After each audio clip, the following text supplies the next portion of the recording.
Estamos iniciando mais uma videoaula, espero que todos se encontrem bem. Então vamos lá para o nosso assunto? Olá, vamos para mais uma aula de ciências com a professora Ariana. Hoje nós vamos ver uma revisão. Vamos revisar tudo aquilo que estudamos desde o primeiro capítulo até o quarto capítulo do caderno 2. Vamos fazer uma abordagem sobre todos os assuntos, os tópicos mais importantes, o que foi mais relevante e vamos relembrar tudo aquilo que vimos. No primeiro capítulo, nós vimos corpos celestes no espaço. Nós estudamos os dois principais movimentos que a Terra faz, que é o movimento de rotação e translação, e o modelo geocentrismo e o modelo heliocentrismo. Então, vamos começar pelo movimento de rotação.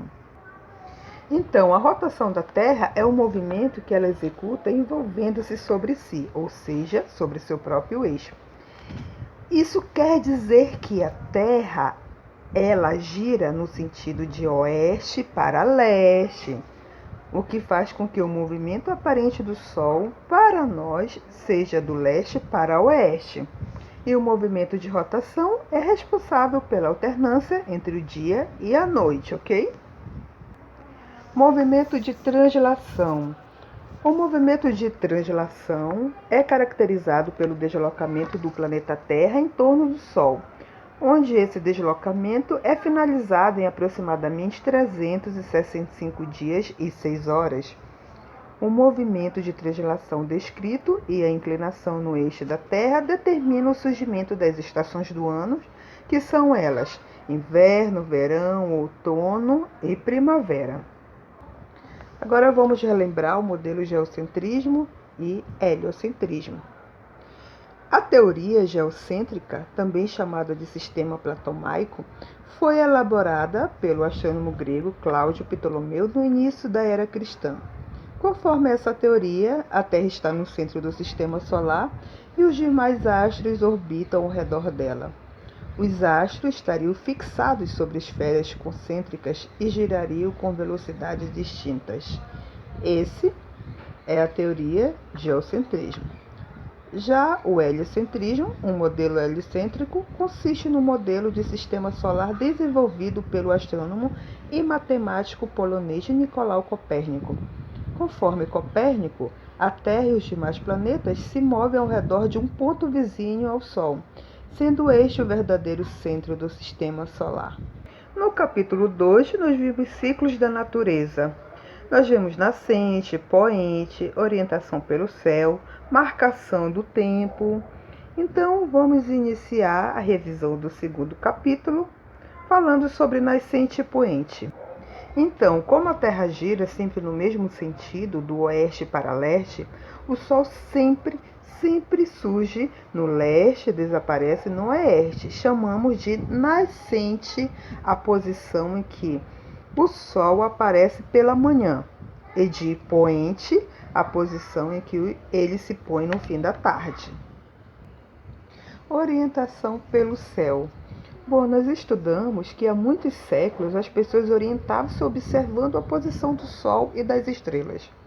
Não se tratava de astrônomos, mas de bons observadores, mulheres e homens que olhavam para o céu e perceberam variações na posição do Sol, das estrelas, das constelações e da Lua ao longo das horas do dia, dos meses e de vários anos. Além disso, é provável que também fossem bons questionadores. Para responder a tantas perguntas, o estímulo ao estudo foi fundamental e necessário, o que possibilitou o florescimento da astronomia como ciência e com ela o surgimento de elementos importantes que permitiram à humanidade novas formas de organização. A observação dos astros levou à medida do tempo, a orientação nas navegações e às previsões sobre a melhor época para o plantio e para a colheita de alimentos. Onde quer que seja, você pode se orientar durante o dia pela posição do Sol e à noite pela posição da Lua, das estrelas e das constelações, lembrando que a visão que temos do céu noturno depende da localização em que nos encontramos na Terra. Marcação do tempo. Bom, foi a necessidade de marcar o tempo que levou diferentes povos, em diferentes épocas, a desenvolver instrumentos com tal objetivo. São esses instrumentos a clepsidra, o gnomo, o relógio de sol e a ampulheta. São instrumentos que deram origem aos atuais relógios.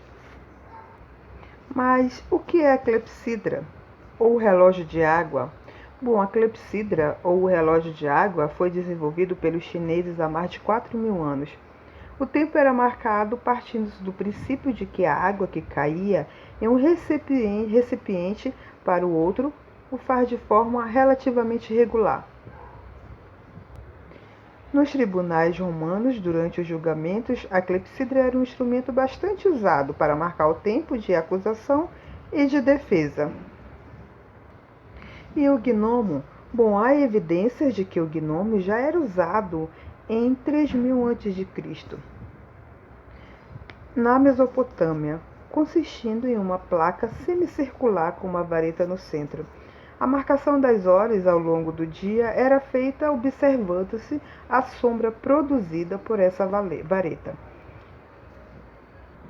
Então, o relógio do Sol, ou quadrante solar, como se chamam, é um aperfeiçoamento do gnomo. Os primeiros registros desses instrumentos datam o ano de 600 a.C. na Babilônia. Apesar de a marcação das horas pelo relógio de sol não coincidir exatamente com as horas definidas pelo relógio mecânico, ele permite registrar a passagem do tempo durante o período do dia iluminado pelo sol.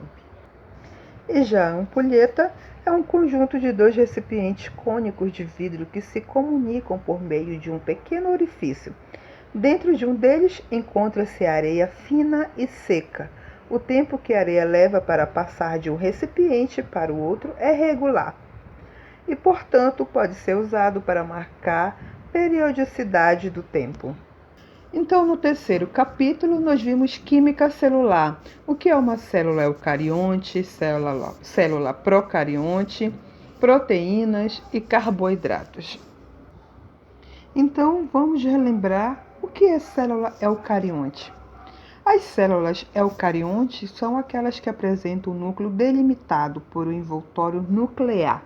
Nesse tipo celular, o material genético não está espalhado pelo citoplasma, mas nas células procariontes, mas sim restritos à região do núcleo. Já as células procariontes são células que apresentam membrana plasmática, parede celular, tem citoplasma, material genético denominado nucleóide. E elas não têm núcleo. Essa é a diferença, tá? Entre a eucarionte e a procarionte. A procarionte, ela não tem núcleo. E elas não possuem uma fina pele que envolve o núcleo, ok? Vamos relembrar também o que são proteínas. As proteínas são importantes moléculas orgânicas que compõem a estrutura de todos os seres vivos, inclusive a dos vírus, e exerce grande variedade de funções. Os aminoácidos são as unidades químicas formadoras das proteínas. Entre as proteínas, nós temos as proteínas estruturais e as proteínas reguladoras. As proteínas estruturais participam da estruturação de células e de organelas citoplasmáticas e fazem parte do revestimento e da sustentação dos seres vivos. Já as proteínas reguladoras controlam diversas funções do corpo, atuando como hormônios, como a insulina no pâncreas, que regula o nível de glicose do sangue, e enzimas, como as responsáveis pela digestão das gorduras. Nós temos também os carboidratos. Os carboidratos, também conhecidos como açúcares, são moléculas formadas principalmente por carbono, hidrogênio e oxigênio. Constituem a mais importante fonte de energia para o corpo e têm função estrutural, pois fazem parte de componentes celulares. E os lipídios? Os lipídios são moléculas orgânicas com importante função energética que também exercem função estrutural, constituindo a membrana plasmática e das células, e reguladora, formando, por exemplo, alguns hormônios. Vimos ainda no capítulo 3, material genético. Então, pode-se afirmar que o material genético corresponde às informações que determinam as características de um indivíduo. Dessa forma, observa-se que o material genético também contém todas as informações nos genes que são responsáveis pela síntese de proteínas, formação de moléculas, entre outras.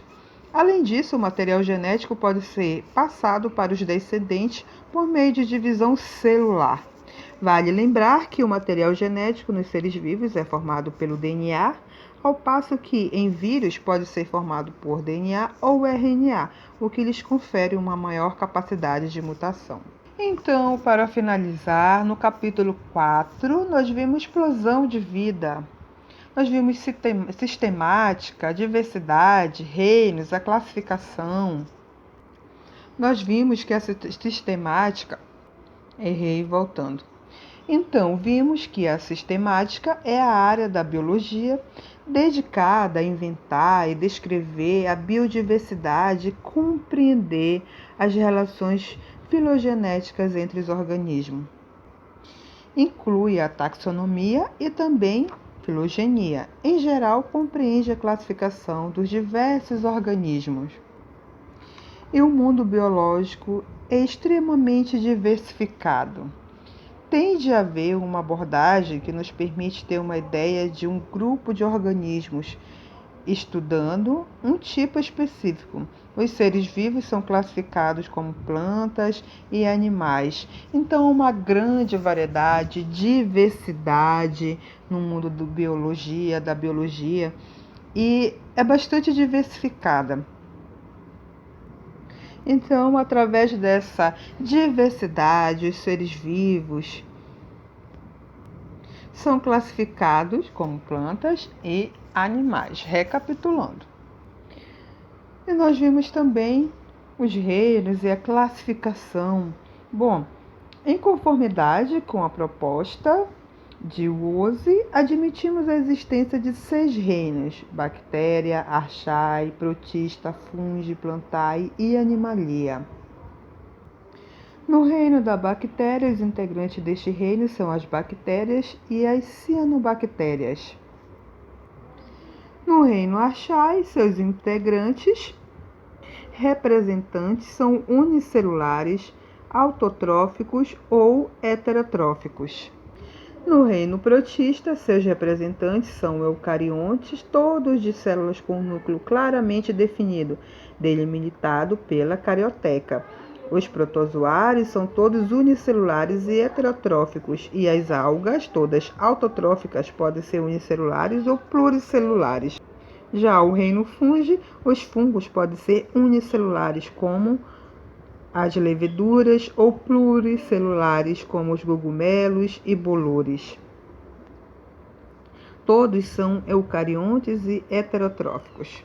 Já no reino plantae, as plantas são os vegetais terrestres e aquáticos, todos pluricelulares, eucariontes e autotróficos. Já no reino animalias, os animais são pluricelulares, eucariontes e heterotróficos, e compõem um grupo extremamente diversificado. Bom, então é isso. Espero que todos tenham compreendido o assunto e não esqueçam de fazer atividade para fixarmos o assunto, ok? Até a próxima aula!